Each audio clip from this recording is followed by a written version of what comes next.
Hello, everybody. Wave 3 meteorologist Brian Good here. Welcome to today's edition of Snow, Ice, Rain Talk.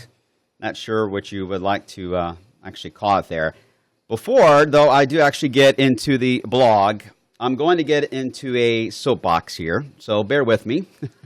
I told you guys when I first started here at Wave nearly 4 years ago that whenever I blog, I'm always going to blog about what is coming our way. And usually I'll stick to the 7-day range overall. Sometimes I'll go a little bit beyond if it's something really interesting, but overall within the next 7 days. I'm always going to share the data with you. And as I share the data with you guys, I explain the data. I'm a snow lover. There's no secret in that. And a lot of you are snow lovers, and you want to know, is there even a chance? And I'll let you know, yeah, there's a chance. But here's the setup, and I'll try to educate the best I can on the meteorology side of the things. So whenever I hear a lot of the chatter that's been going on with the storm for next week and everyone accusing everyone of hype, which is interesting because it's mostly meteorologists accusing other meteorologists of hype. It's not so much you guys that are doing it. It's meteorologists that are doing it. And we've got some great meteorologists in this town, don't get me wrong. Very smart guys, and a lot of them are my friends, so nothing against them. It's just that I think when we start using the term hype, then you guys start using the term hype. And it's not hype. It's about taking information and sending it out there and explaining it. Now, the difference is a lot of you out there, especially you weather enthusiasts, have access to models, and you're able to see the data. And you sometimes will take that and you post it out on social media. I get that. You get excited. But if you don't have the meteorological background of what you're posting, then you can create the stir and the frenzy that's going around. So my job is, whenever I know that's potentially going to happen, I go ahead and post it myself. And I explain it before it gets out there and everybody gets confused or gets really excited either way. So it's a little discouraging at times when we hear of those in our field that get too caught up in the issue and get too argumentative about it. There's no sense in that, really, guys. I mean, it's one of those things where we all have a job to do, and that is to protect and to inform you guys. And here at Wave 3 News, that's exactly what we're going to do. And the weather team has a long-standing history of that with you guys, of making sure you guys get the most accurate forecast, and we explain things the best we can. Now, some will go out there on a limb and say, this is for sure going to happen, and this is why. And that's fine. They're entitled to their opinion. I will never bash another Met for his forecast or her forecast. That's their thinking, and that's fine. I will share my thinking on that as well on the setup there. I have learned to appreciate models. They are very intelligent, but keep in mind, once you go beyond 24 hours out, they are the only thing we really do have to forecast the future. You can't look at the clouds and really forecast what's going to happen in the next 24 hours or beyond 24. You can within 24 because some clouds can tell you that. But beyond 24 hours, you really can't tell a lot that's going to happen outside. You're going to have some help. And computer models are our help. We look at them. We determine their biases. We see which ones are likely to give the most likely path in a scenario. And it's up to us, based on what we learned in school, to decipher that and let you know what is the best case scenario. And if we're growing up here, like a lot of us have here at Wave, we know what history usually has proven. The storm for next week, when I first mentioned it, I did post it was going to be a major storm. And I did say it has potential to be rain, snow, or ice. I also said that the trend is always from the storm from Texas to trend north rather than south. And that's exactly what the setup we're having for next week so far. So that's my soapbox for now. I want everybody to get along. That's the important part. We got a job to do here. And I love weather. I'm always going to talk about weather. I'm passionate about it, and I'm not going to stop. So that's what I'm here for, is for you guys. And let me know your thoughts on this. But, like I said, there is no hype going on for next week. There is no snowstorm in the forecast.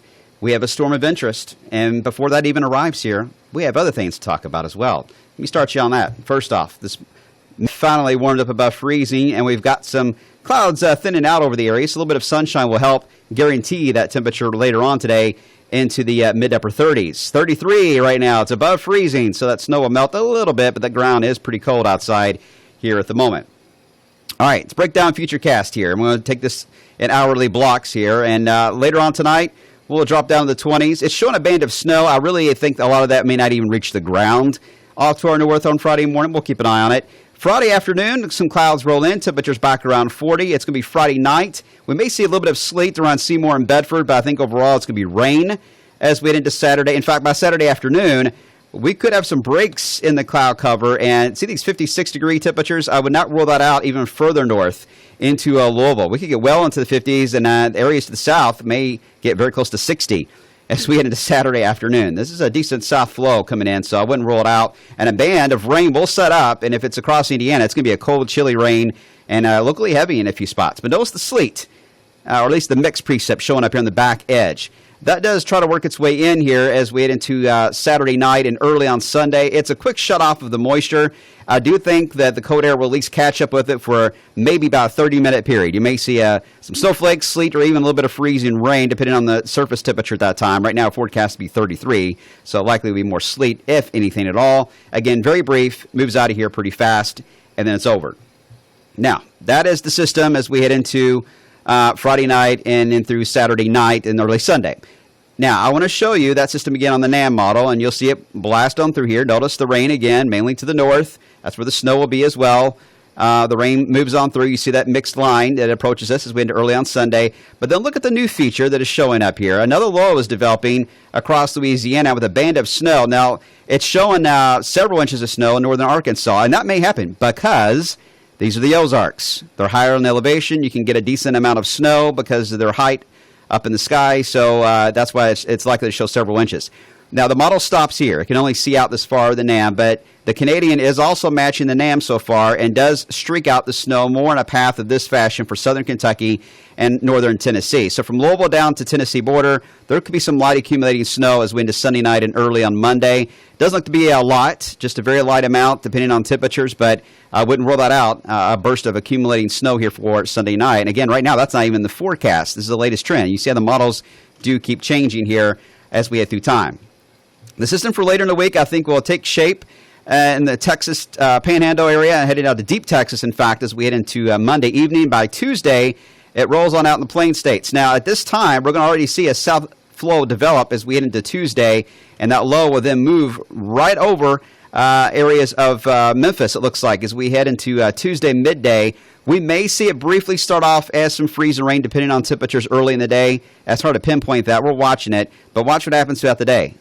The warming trend will continue, and we're looking at mostly rain here locally. Freezing rain not too far away from us, and then the heavier snow looks to stay to our north at this time, based on the most recent trends we've looked at on the models over the past 12 hours. The only model that is still trying to give us some excitement when it comes to snowfall is the Canadian, which takes the snowpath a little more across areas of southern Indiana, but right now it's losing friends in that category.